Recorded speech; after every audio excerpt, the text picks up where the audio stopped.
Good afternoon, ladies and gentlemen. We thank you for sparing time from your busy schedules and participating in this very topical webinar on offline to online to offline transformation.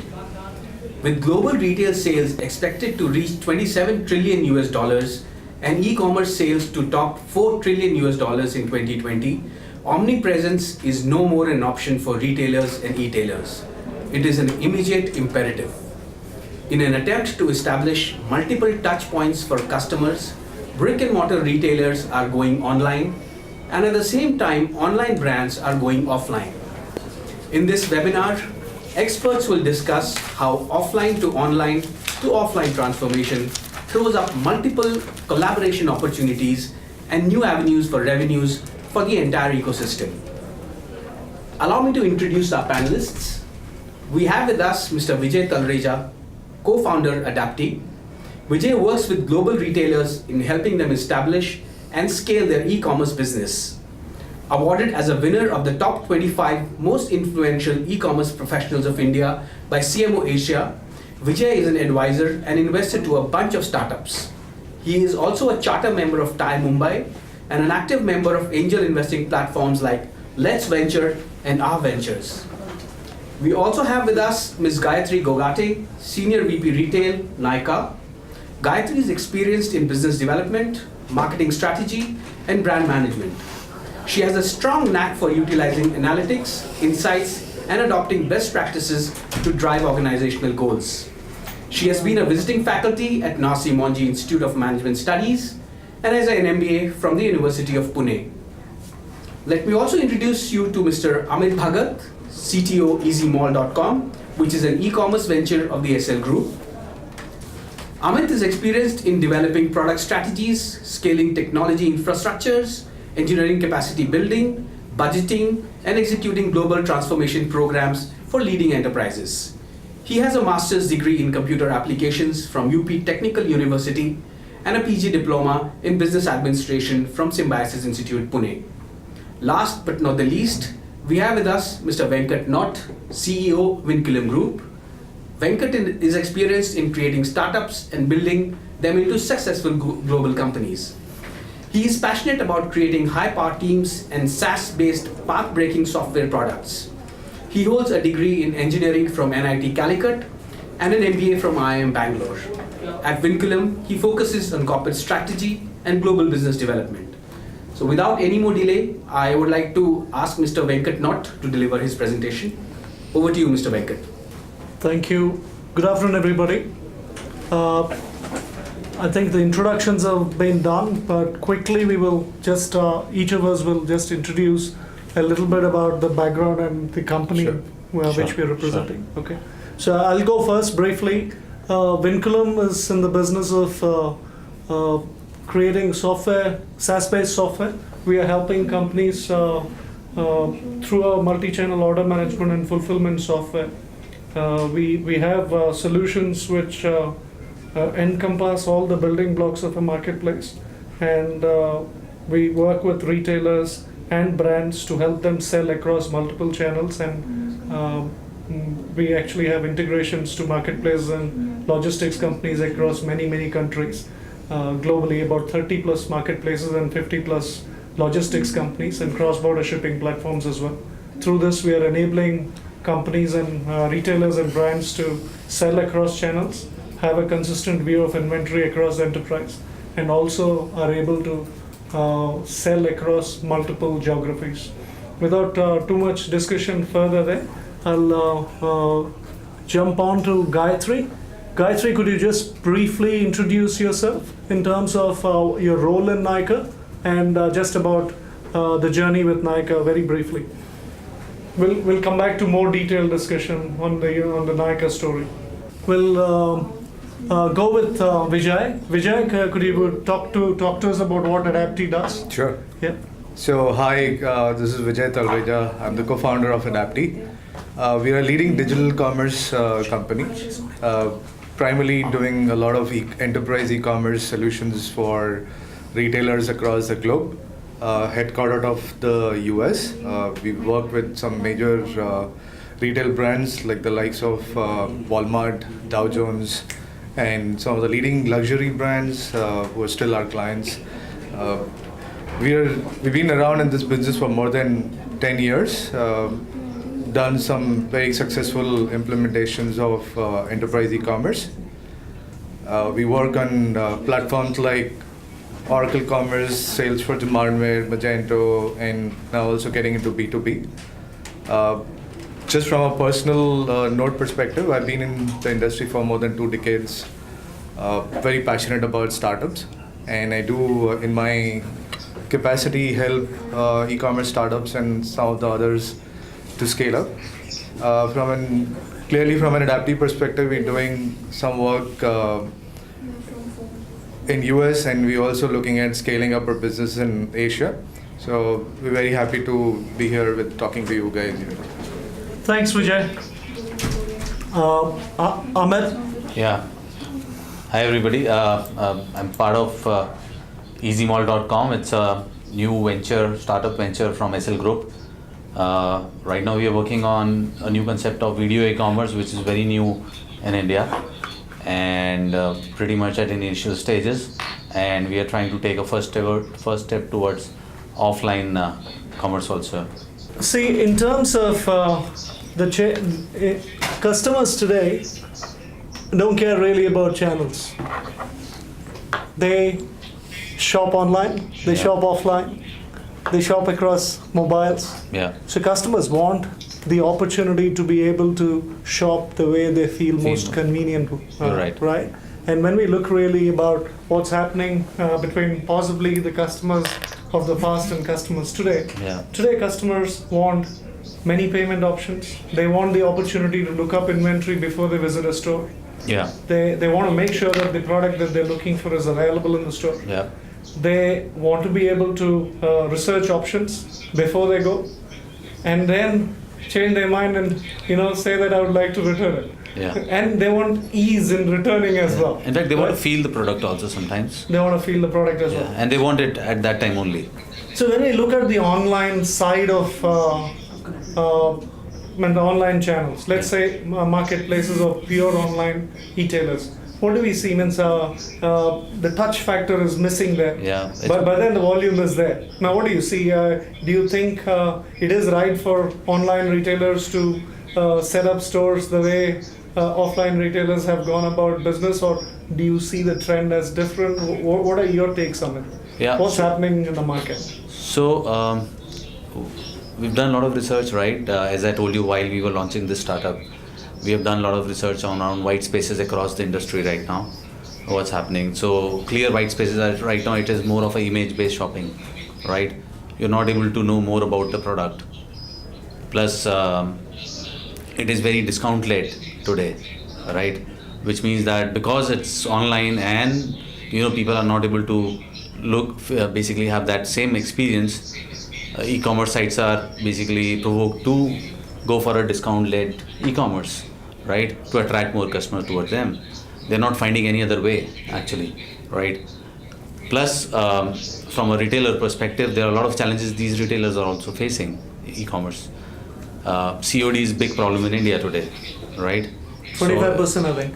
I think more than that. More than 65 that, to 70%. More than that. Yeah, and the whole logistics piece, this whole ecosystem is really bad in a really bad situation today.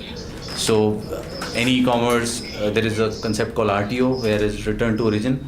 People order and then they cancel when they receive it, right? It is different from return, which is around 10 to 15%. And while this whole things are happening, products also get damaged during that time, right? So these are clearly the white spaces. When it comes to offline, all these white spaces which I just told you automatically goes off, right?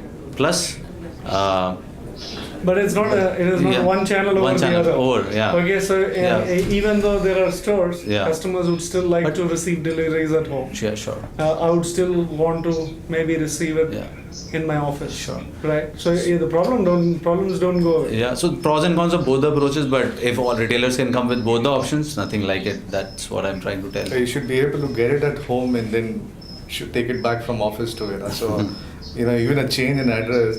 sometimes can create a lot of problems. So just coming back to that, clearly the customers require you to be present in across multiple channels. Right. So which means that you're really looking at a situation where you are able to offer the products through multiple devices, like mobiles, right? Maybe the case is for you to create a specific app. You are looking at creating online channel, and the online players are looking at creating smaller stores. You're right. Right? So which essentially is the touch factor. But we are also seeing some interesting other angles there. We are also looking at marketplaces creating, the option to have a trial area in the store kind of thing, where you can actually go and touch and feel the products. So that's another aspect, right? So that's again to create the touch factor. Now, where do you see the industry progressing? So naturally, somewhere everybody is trying to converge, right? By virtual trial rooms, people want the same customer experience to come in, and there are a lot of other things, right, around. So we are trying to basically demonstrate products via video, right? So everybody wants to just converge and bring the same old experience of offline on online, actually. But also, what's happening is, I think the whole concept of buy anywhere, deliver anywhere, and now it's also customers saying, I want to do something which, it's beyond omnichannel, right? I think it's far beyond saying that, okay, I buy from here and go pick up some store. But the customer, I like the way we put it at the heart of it, right? The customer is so centric now that he is absolutely demanding that, while I buy from here, I deliver here, I can return anywhere. And I should also have an experience where I can actually go look at the product, buy it, and maybe change it over there. So in terms of expectations, I like the slide saying, I need everything now. And I don't think retailers are going anywhere not addressing this. I mean, I think there are many retailers who are very, very smartly playing around this, innovating around omnichannel. I'd like to understand your experience in terms of, you worked with a variety of retailers in the US. International, And if we take Vitamin Shopee, with whom you guys work, walk us through the process of what you implemented for them. Now, I do have some related question here. Means customers may want all kinds of things, but who pays for it? Is it profitable for retailers to invest in omni-channel systems? Does the supply chain costs come down? How do you do it? Because there is a cost associated with this. So, and the related question would be build versus buy, right? But let's first talk about Vitamin Shopee.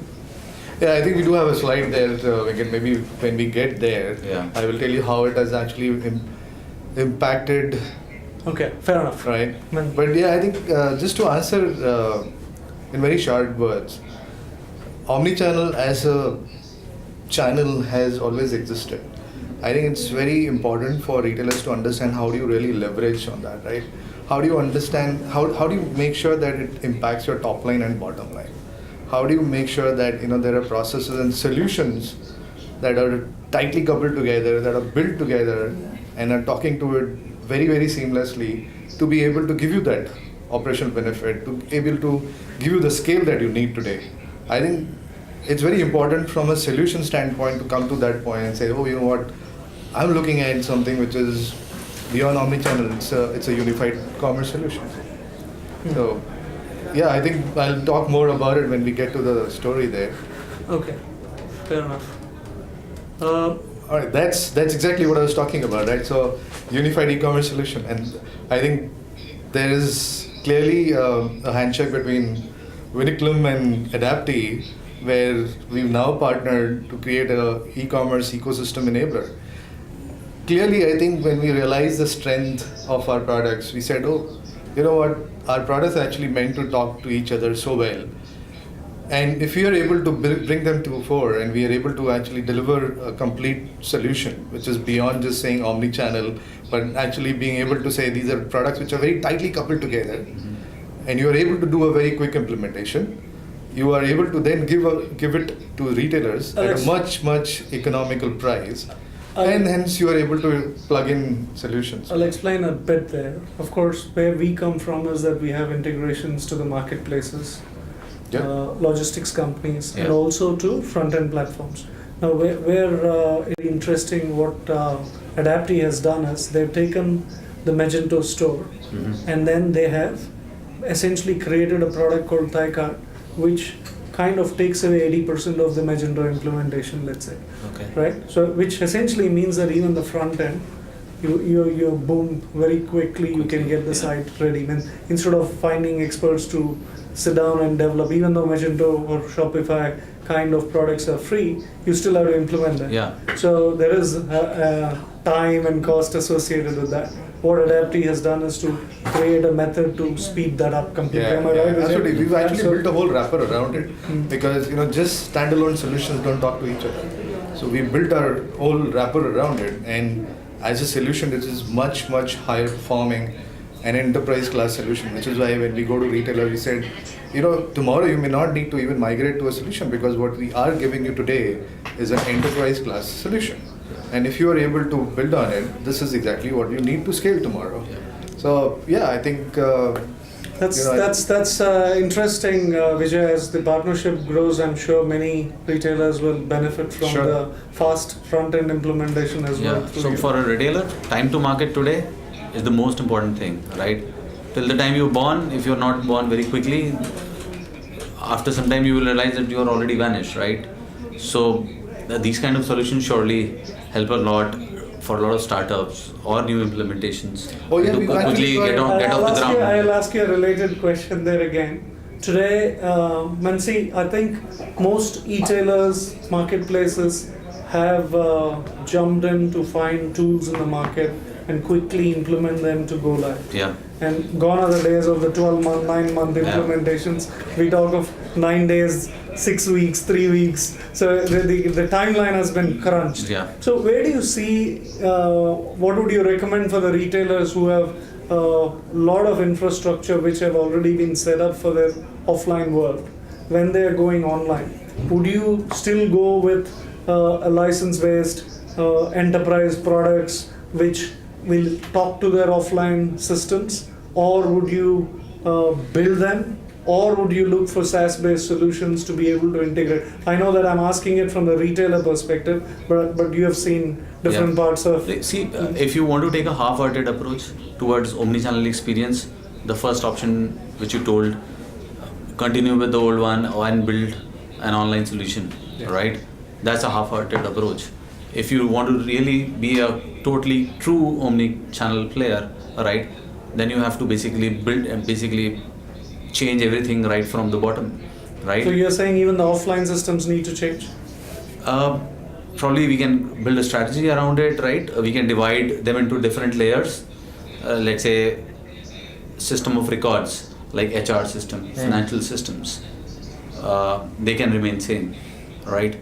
And then there are system of differentiators, which is order management system, warehousing management system, right?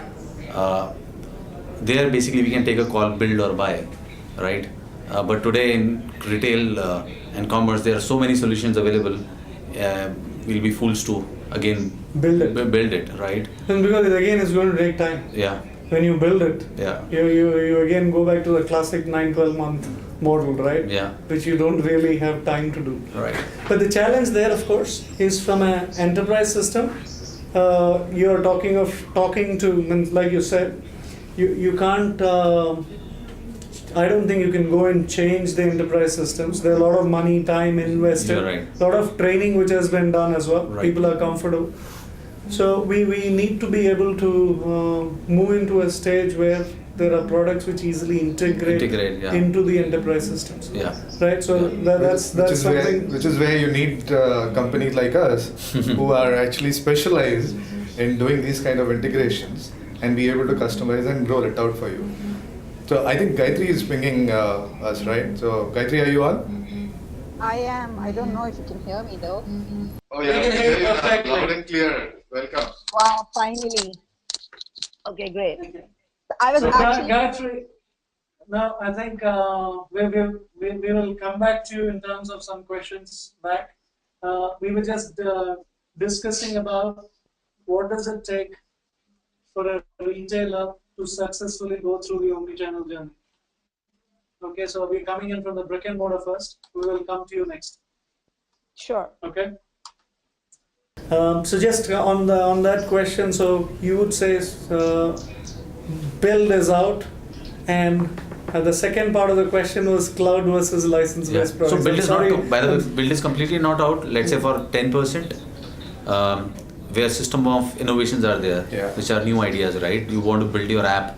Well, you can't buy a cloud-based product for Grab, right? Right. Interestingly, there are a lot of products today where there are newer ideas, innovative ideas, but still you can, implement it. But this is exactly where the cloud commerce is playing a much bigger role. Yeah. I think the play from SaaS, right? So from on-prem, it went to SaaS, and now I think we are finding a space which is more of cloud commerce, right? You're right. I think that's a very sweet spot for retailers and for companies to actually invest in, because it gives you a power of cloud, and it gives you a power to customize and not really be stuck with template style of commerce, So I think it's clearly the shift is happening, and we're seeing that, Yeah. But I'll again ask you the question. I'm sorry if I'm pushing the paper a bit too hard here, but licensed products versus cloud products. Do you have a view? Cloud products. Cloud products, why? Yeah. Because overall TCO basically gets reduced as far as I've basically noticed. So I've worked in multiple companies. Cloud services have come a long way. It helps us to scale very fast, right? So I don't have to worry about scaling also, right? And scale is there. I get a lot of functionalities which is out of the box. I don't need to worry about it, right? As a product manager, basically I'm heading the product management team as well in my company. So there's very less pressure on what all features I need to build or think about it. They're already there in those systems, right? Best practices are already implemented. If I have to implement new processes, it's already there in the systems. And right? most of the license-based products are possibly a few years old as well. You're right. And which means the technology stack is a bit old. Yeah, and basically these companies also. Very reputed, mind you. Yeah, no problems. But then, all these companies basically are continuing supporting those products. They are changing their strategy. Yes. So all these products are going out of shelf now. So right? But they're coming out with cloud versions. They're making acquisitions. You're right. Yeah. So which essentially tells us what they're thinking too. You're right. In my view, if I look without naming one of the big three, all their acquisitions are cloud-based products. You're right. And it's very clear what they're thinking is. Yeah. I think it's very evident, right, where the market is moving, and I think all these big products that you're talking about, they pretty much know what people are asking for, right? So I think that's the biggest point, right? What you mentioned, the ability to risk things quickly. Yeah. You can make mistakes, correct them very quickly. Yeah, that is also one point which I missed probably. It helps us to fail fast. Yeah, right, I can do a lot of experiments. And you have to, because the whole thing about a startup is that you have to learn multiple models, multiple things that you do, and some of them don't work. You have to have the ability to change. You're right. So I think that those are things which move it towards a cloud-based products. Now, Gayatri, I'll come to you. We would like to know about why Nykaa is setting up stores across the country. What are the plans? And how has been your journey over the last 2 years? So, I guess like everybody's talking, omnichannel is pretty much a reality today. And the truth is that the consumer keeps seeking newer platforms to work with or to go to. And it's important for a brand to succeed that they are fulfilling the consumer requirements and expectations. More importantly, I think, and even data will tell you that while e-commerce is growing at an extremely fast rate, consumers seek physical experiences, and that is extremely important. So I remember one of the recent surveys, I think that Ipsos had done, mentioned that at least 54% consumers have come back saying they would like to shop and experience in physical stores. And the truth about beauty is that you like to trial, you like to test. And therefore, it's extremely important that you take those trial experiences to the consumers where they want to be and where they are going to be. So while mobility, internet, online ordering, and on e-commerce is a huge business, I think it's important, and the organization sees that it's needed to consolidate the whole business into delivering into the customer accessibility. So given that, opening up retail spaces is important. We believe that retail spaces allow for trials, retail spaces allow for consumers to come in, experience the product. Retail spaces allow for consumers to experience learning. Not only that, it allows us to talk about our e-commerce presence and allows us to engage the consumers back into an e-commerce channel as well. And you have set up how many stores over the last 2 years? Walk us through that journey and what are the plans of Nykaa? So it's been less than 2 years actually. We started our retail expansions towards end of last year, so it's barely been about 12 to 18 months of retail expansion. We are at present at 5 stores, and the whole idea was to actually set up and learn, because we believe that it's easier to correct 5 mistakes. Unlike retail requires a lot of investments, retail requires a lot of learning. So you could open stores one after the other, but then correcting them, making changes takes a while, and it takes a while to take effect as well. So we opened 3 stores, and now we are on a very speedy expansion or growth process. So as we speak, we are looking at 5 stores coming up in the next 60 days. So we'll be at, by end of September, there'll be 10 Nykaa stores across the country, 3 in Bombay, 2 in Delhi, 1 in Amritsar, 1 in Bangalore, 1 in Pune. So I think by the end of this year, we'll be looking at 18 stores. And we are looking at about 40 to 60 stores at least in the next 3 years. That's awesome, Gayatri, and good luck with that expansion. I think customers would love to shop from as many stores as possible from Nykaa. We do think that, yes, because consumers are very, very responsive to offline business, and then it's easier for us to move them back into an online transaction. And tell me a little bit about what are the challenges from a technology stack, from a people kind of and their experiences kind of thing. Did you have to do something very different? So unlike a typical retail setup, which is a retail focus, Nykaa is driven by e-commerce, and that's the core of our business. And if you look at the retail to e-commerce percentages worldwide, you'd see that e-commerce contributes to about 15% of the entire retail space. But if an online player starts going into retail, that's going to be the exact opposite, probably even lower. So I think most importantly, it takes an open mind and the organization to be geared to the fact that we want to start retail expansion. And once you're geared to that direction, then everything kind of comes together. You hire a kind of people, but you kind of leverage from what you have. So I think we have managed to beautifully leverage the technology that Nykaa.com builds, and you guys have been partnering us on that to build it into the retail system so that the consumer gets a unified experience wherever they go. So no, that's correct. It's been a wonderful experience of Vinculum to work with Nykaa on both the offline and online expansion.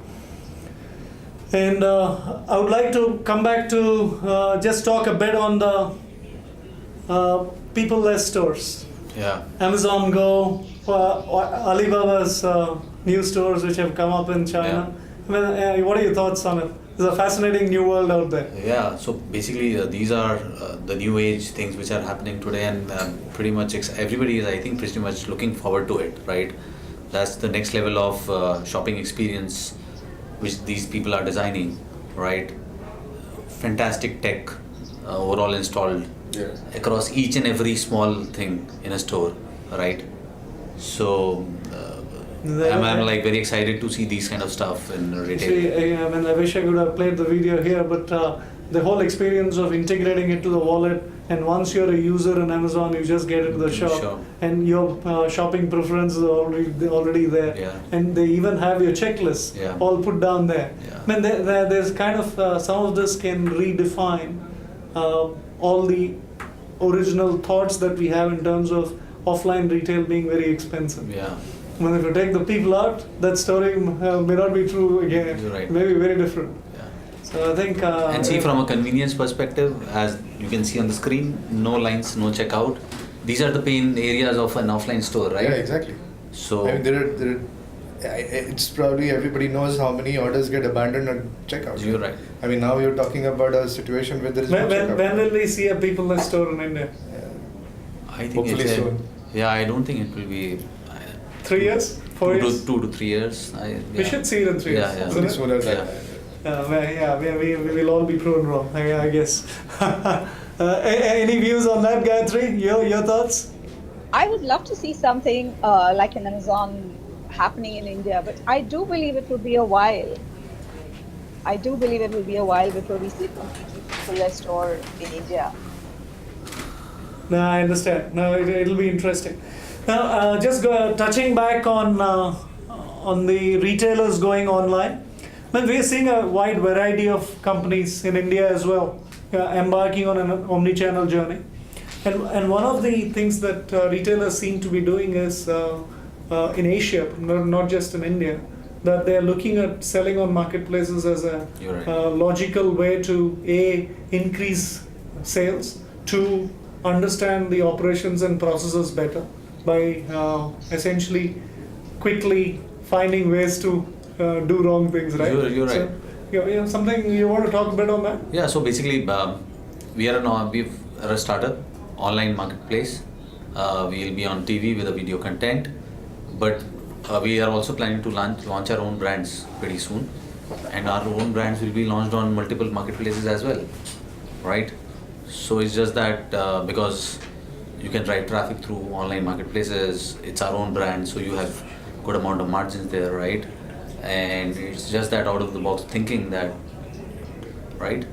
And it's an omni-channel. Your products are available across all the channels, Yeah. all the marketplaces, your site, on television, probably offline tomorrow, right? So But what do you think if there's a retailer who's launching a new brand? mhm. What should they focus on? Should they be building their brands, or should they be actually looking at selling on marketplaces? I mean, there are a lot of retailers that I'm having conversations, and they want business, but they also understand there is a brand that needs to be built. for long- Because that's a long game, right? Yeah, you are right. So, yeah, you basically just took. And I think that's the words. reason why easy mall kind of companies are coming. So you're Right. curating content so that you can actually work with the brand through the journey. Is that Yeah, correct? You're right. So you're looking for brands which can actually leverage the platform that you're creating across TV, across online, and across other channels You never to know. build the brand. You're right. Yeah. You never know. Basically, Easy Mall will launch, let's say, the biggest BMW car in India tomorrow. Why not? Why But not? then- No, I'm but then saying. the BMW should be known BMW You're because right. BMW as a brand You're should be right. existing. You're right. So the whole point here is that as a brand, you still need to establish yourself. You've You're got right. to have your own store, you've got to have your own web store, but then you should also be integrated with marketplaces. Marketplaces for sure. That should be able to drive business. Some of the things we are doing is essentially to automate the listing process so that a single image can go into multiple marketplaces. Yeah. We are actually working with a variety of brands on helping them sell across different geographies. So this is quite interesting as the market is shaping In further. fact, we invested in Vinculum because of these reasons only. Because Vinculum was already connected to a lot of marketplaces across the globe. Plus, it is already connected to all the logistics players, right? So these are pain areas, points, obviously. pain areas of any technology e-commerce department, right? Connecting to so many logistics players, building things from scratch. And Yeah. means on that topic again, even larger marketplaces like Paytm, just like Amazon Flex, they're launching a service to track inventory of their bigger sellers. So they're using our warehousing solution to track the inventory of some of the sellers. So these are all very interesting use cases. Yeah. Now, I'll just take one or two of these examples. When the top part of all these are in, if you leave the Walmart out, Action, Wildcraft, Red Tape are all Indian customers, but Shoemart is an interesting example. Shoemart is one of the largest retailers in Asia, and they are the largest retailer in Philippines. Mall of Asia is possibly the biggest mall in Asia. You're right. Now, Shoemart, in spite of being so big, when they stepped to do online, their first choice was to trial selling on Lazada. And so it's quite interesting, isn't it? Yeah. So they essentially That was are the first thing they were they're the doing. Reliance of Philippines. I know. I mean, that's the closest equivalent I can think of. Right. Yeah, and every big brand going into Philippines, the first choice is to talk to a Shoemart. There are a couple of other large groups, but Shoemart is definitely the business group they talk to, and they go and trial out on Lazada. And once that succeeded, what they did was to take each of the brands for whom they have stores. Now they have come up in a model where they have selling on stores, obviously, which they continue. They're creating their own portal Okay. and selling on their portal, but Lazada is a clean channel. So it's almost like a common, he's one person who is common across all their banners, all their brands, all formats. So I think that tells a story. Now again, we are helping them do omni-channel there, but it's actually interesting. So the other thing which they're doing, which is possibly something which may happen here too. The Mall of Asia and other malls which they own, what they're doing is they're taking the items in each of the stores. tenant Yeah. and publishing that data into a marketplace. Okay. So it's almost like Shoemart is creating they're taking a Mall of Asia, there's a Mall of Asia marketplace where all the tenants of Mall of Asia, their products are being published and customers can shop. Then you give the options of pick up from store. I mean, that's what they want to do first, so Yeah. that there's more traffic to the store.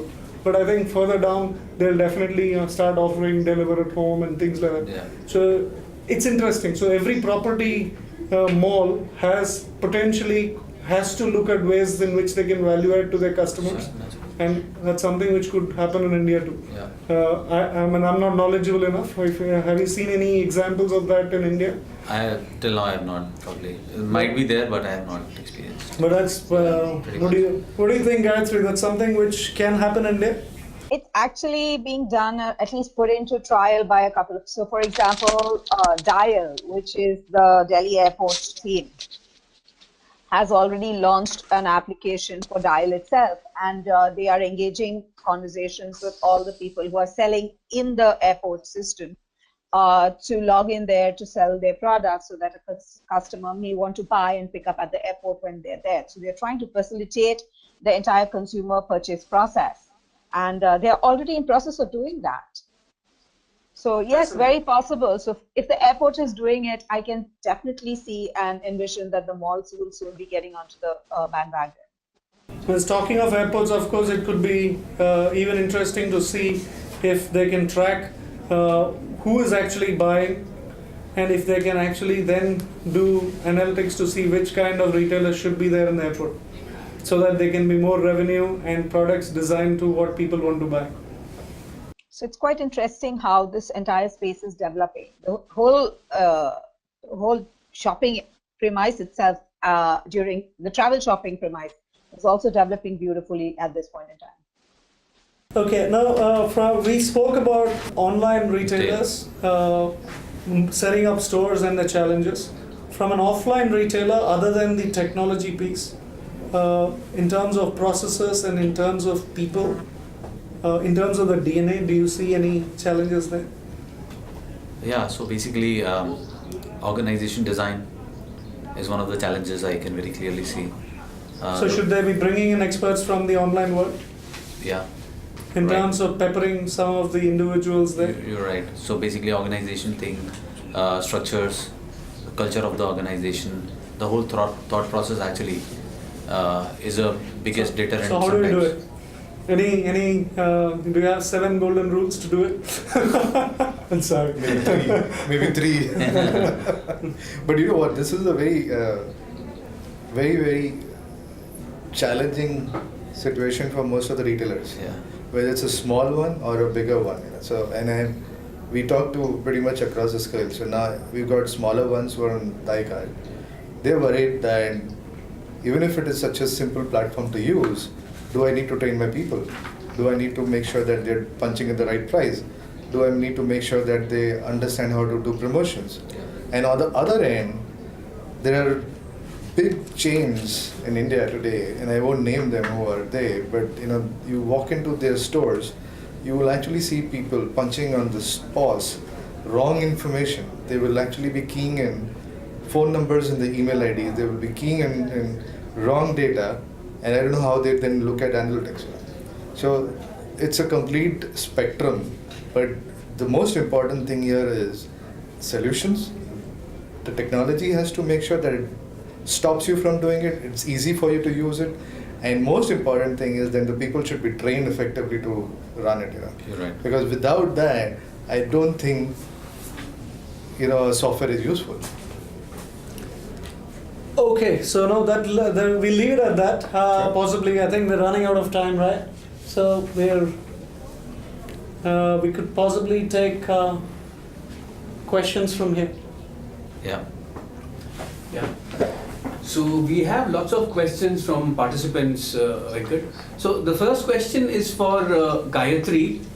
A gentleman wants to know what are the top 2 or 3 big trends around omnichannel in India? Okay. I would think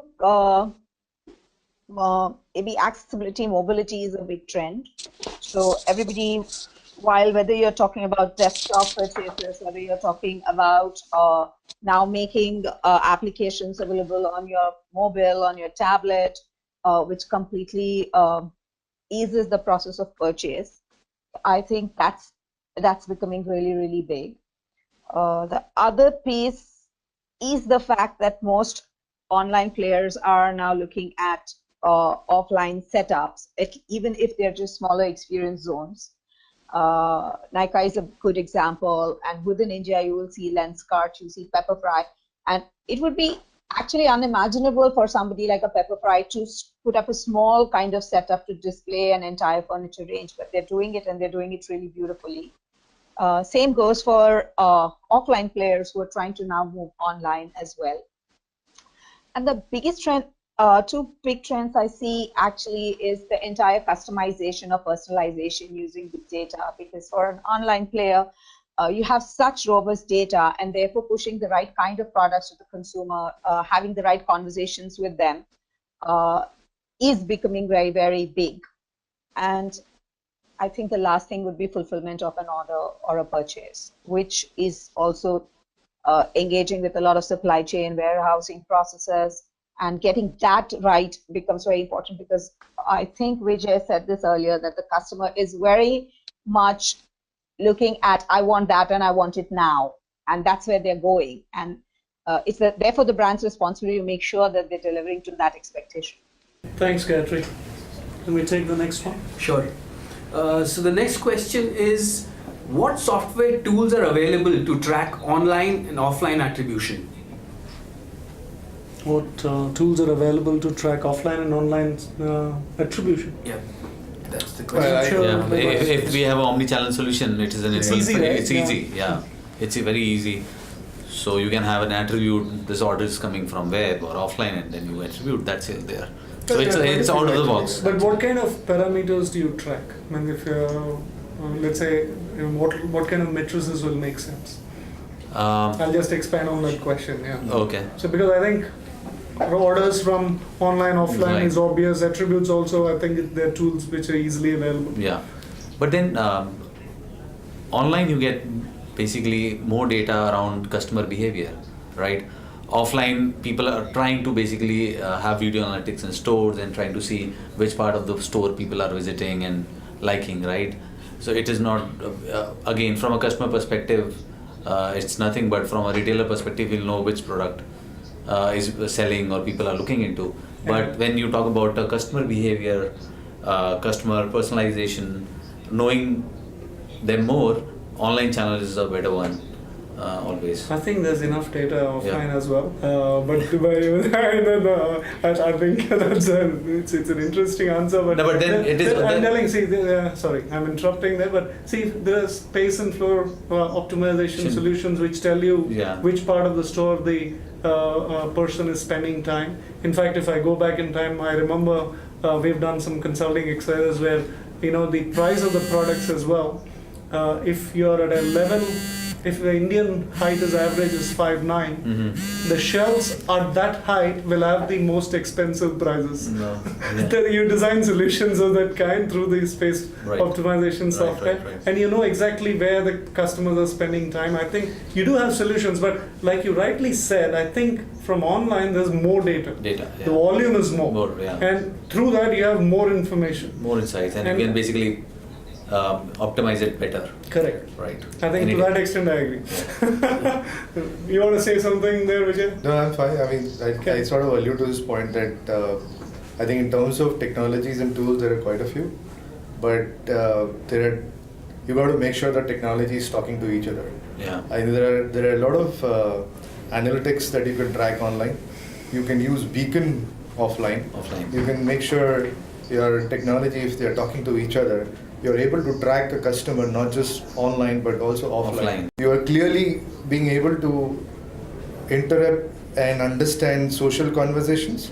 There are tools that actually can help you track these conversations and be able to then send marketing to them, marketing materials, or you're doing Campaigns and targeted promotions. You can do a lot of He's things, but taken the thing to the next level. exactly. But I think what is important is to identify the right tools, Yeah. be able to tightly integrate them, Yeah. be able to leverage the data. Like I said, I mean, data is at the heart of it. You're not getting the data right, there is no point doing it. There is no point investing money at all in technology. Right. Data consistency of data. Absolutely. Yeah. We've got a very interesting question from Nupur Upadhyay. She wants to know what is the biggest challenge for starting an omni-channel platform for malls? Anybody? That's an interesting one. Vijay, would you like to respond to it? It's omni-channel platform for malls, right? So, from a technology perspective, Yeah, platform. Give a So tech perspective. I think let's understand from a mall perspective what's the thing that you need, right? I mean, in mall you're selling online, so you need a POS solution. that's the You're- biggest challenge, isn't it? Yeah, so I'm coming to that, right? So the point is, if you are selling on the shop, you need a POS solution. But what is also important, you need a solution that's talking to your inventory. There's a solution that's talking to your warehouse. And now you're talking about omni-channel, so you got to have a single inventory view, which is not just making sure that what you're selling online is also being updated here. And if you sold something from here, and you're actually updating online too. We've actually got a very classic use case of Vitamin Shop, which is one of our clients, and this is what we did. Maybe you can move to that slide, Venkat, where what we did was in Vitamin Shop, they did a omni-channel solution, and clearly I think that's the one, right? So what was happening is this is one of the biggest health supplement retailer in US, and they're doing phenomenally well when it comes to their store sellers, when it comes to creating sales online. Now, biggest challenge that they had was that when you were doing omni-channel, how do you make sure that their inventory is talking to everything? Now, a customer typically buys online, but he wants to go pick it up from a store.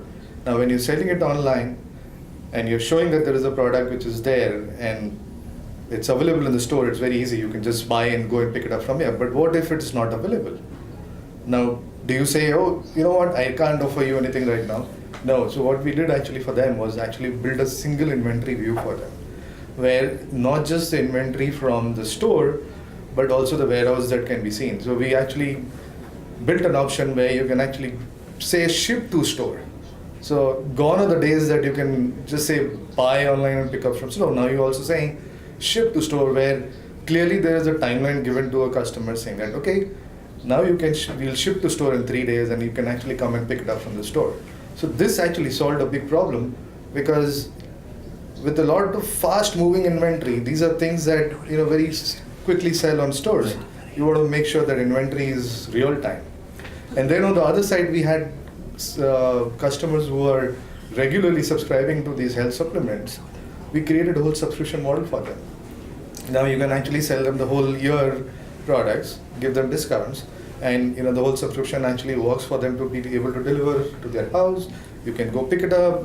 The merchants and the retailers are able to manage their logistics better because they know this is all scheduled. So it's so well integrated now, but the whole solution that came before had to be built. Yeah.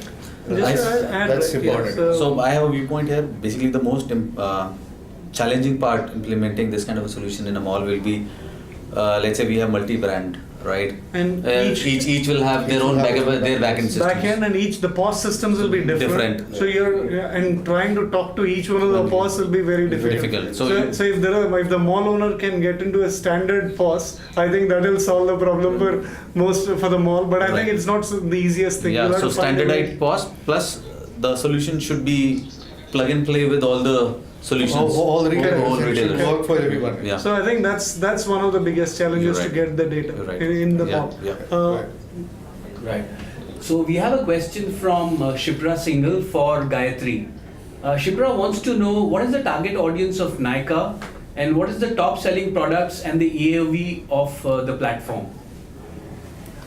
So The average order value of the platform. yeah, average order value at this point in time is sitting between 16 to 1700, and I would, from whatever data I have, I would think makeup pretty much contributes to over 60% of the sale. So I would think a lot of consumers are buying a lot of makeup, vis-a-vis skincare or hair or personal grooming, personal care products. So within makeup also, from what we know, lipsticks sell the highest. So yeah. And if I were to add that, two of our customers, Clovia and Pretty Secrets, have a lot of sales on Nykaa. They do. Yeah, and as recently as about 8 months back, Nykaa did launch their private label brand, and I think it's one of a single, and it has risen to the top selling brand in the top 3 brands that sell on the website today. And I see that in the retail stores as well. Thanks, Gayatri. Right. Moving on, if a retailer, for example, TrueMart, sells on marketplace, how does that qualify as omni-channel? Because the retailer doesn't really own the customer relationship. Can any one of you kindly explain? See, the first thing to note is customers shop across channels. Okay, so what you're essentially doing, if a TrueMart sells on a marketplace, they are creating an additional channel to sell. Okay, now if TrueMart then works with one of the marketplaces strategically or two of the marketplaces strategically, and they're able to essentially work on a model in which the marketplace is giving them preferred attention, maybe through brand pages or through a page where all the products of TrueMart are cataloged, where the experience is created in such a way that you're actually shopping in a shop-in-shop model with TrueMart rather than with a multi-retailer kind of a page. That's one. The second thing is, if you're making things available on the marketplace, saying that, let's say somebody is shopping on, for example, taking TrueMart, I don't know about TrueMart, but let's say they shop on Flipkart, they sell on Flipkart. If there is an option saying you can pick up these goods from 5-6 stores near your vicinity where TrueMart is present, then essentially what you're facilitating to the customer who anyway shops on Amazon or Flipkart is to say that, okay, you can buy TrueMart goods here, but you're also able to pick them up from the TrueMart stores at your convenience. So you're essentially creating a part of the omni-channel journey there. But one has to look at this as a method to increase sales, and at the same time building in your brand promise or retailer customer promise, you're building into the overall ecosystem. Does that make sense? You're right, and you are there where customers are actually, right, for them. So that is also one of the things of omni-channel, right? you're available for customers on all the channels where the customers are. Correct. Yeah, technically, the question is correct that they might not get the customer data, Exactly. but from a customer perspective, so this is from a retailer perspective, you will not get the data. But from the customer perspective, if there is a brand and it's available all across, understand the convenience, right? So omni-channel still is present. So, and of course, one should not be too technical about the omni word, right? You're That's right. really what it is there. You're right. And we got to find ways in which we are engaging with the customers across channels, Yeah. because goes back to the first statement I made, they don't care. Yeah, they Right? don't care. They don't They care. just want It's got to be convenience. consistent. I think Yeah. what is omni-channel, people need to understand it's not really the solution. It is about creating an experience. It's about giving a very consistent customer experience across channels. It is just that. I think it's very important for both the retailers and e-tailers to No, understand. is the that when question you're there getting the then data- goes that in a marketplace, do you get that You kind of cannot, an you will experience? not, you will not. Okay, but Right, you could. right. Means if you're working strategically, well, I know that's exactly what eSmall is trying to do, saying we will create a brand experience in our You are right. marketplace kind of thing, right? Right. Instead of, this is not a store where you get thousands of products, what you get very, very special treatment. You're right. Right? So You're that's, right. but It's an again, I experience that think they're trying to you create, can right? work with what I have seen is many top brands are working strategically with limited number of marketplaces, and they're working on creating brand pages, putting their catalog in. They're actually trying to make sure In that fact, we right now we are live on Flipkart. Now there goes. Yeah, There. So- so we are live on Flipkart, and you can you can search Z Store there, and basically it's a So do you get data from Flipkart? no. There, finish. Yeah. That's See, ends of story. no, and also You I can have search some Z Store on customers. Flipkart. That's No, exactly the point, right? So the data will only come to See, you Yeah. if you selling on your channel. You're right. I have a few clients who sell on marketplaces. When even if you go to their website, when you're closing the transaction, it actually finishes in the marketplace. So it's beautifully integrated. You're right. And people don't know that it is actually a page Yeah. on the marketplace. It's not their own website. You're right. So, but yeah, that's really where it is. So we have time for one last question. Sure. So we are talking about buy anywhere, get anywhere. But what about returns synchronization in all this scenario? Venkat, sir, Again, a true response omni-channel, from- you should be able to return anywhere. return anywhere. Anywhere. I mean, it's not easy because of the systems. Yeah. I think But retailers actually, who have but the- it will be very easy, right? Understand someone ordering online and going on a shop and basically checking the product right there, right? So automatically returns will reduce. Actually, no, it will the help. question is different. Question Okay, is- let me explain. I go to a Watson store Yeah. in a particular locality and I buy it, and I don't like it when I go home. Yeah. There is a Watson store next to my house. Can you I return just go there? and return it there. You're The right. guy says, sorry, this is not our stock. You'll have to go to the store where you. Yeah. I'm not saying Watson does it, please. I'm just giving an example. But can I do it? Means ideally I should. I should be able to You're return right. it. I should be able to drop it off at some checkpoint. Right. There should be should be convenient for me to do it. A true omni-channel journey, it should be. It like should that. be. So that's the power of omni-channel. Channel, I yeah. think if you're able to put that together very rightly, I don't think that should be a problem. Systems are important there. If you have real-time view of inventory and you're able to integrate well, I Yeah. think these can be done. Yeah. Gayatri, what are your thoughts on this? I think in an ideal world, it should be made possible because that's what completes the customer experience. However, most times the systems are not integrated into catering to these kind of requirements. A lot of times within the retail setup, they are not even catered to taking a return, and you'll see that on most receipts, no exchanges, no returns, because the systems are not geared for these kind of experiences. So we need to, I think, work on that to deliver a complete experience to the customer so that it's possible for them not only to return, but also to shop online and be able to pick up in store or vice versa.